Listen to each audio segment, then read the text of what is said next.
Hello guys, അപ്പോൾ ഇന്നത്തെ speciality എന്താണെന്ന് വെച്ചിട്ടുണ്ടെങ്കിൽ ഇന്ന് ഫാമിലിയായിട്ട് ഒരു മൂവി കാണാൻ പോവാണ് ഗൈസ്.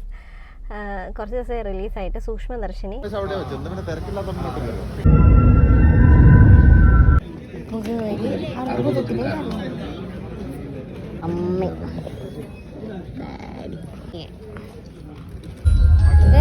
സിനിമ തുടങ്ങി ഗൈസ്, സിനിമ കഴിഞ്ഞ് കാണാം.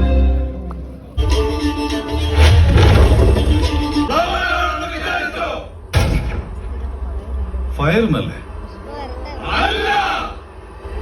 Wind fire. ഇന്റർവെല്ലിന്റെ സമയത്ത് പുഷ്പന്റെ ട്രെയിലർ കാണിച്ചിട്ടുണ്ട്. അത് അടിപൊളിയായിരുന്നു.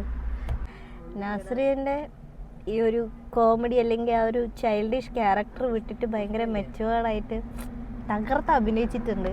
വേറെ ലെവല് പടമാണ്. പ്രതീക്ഷിക്കാത്ത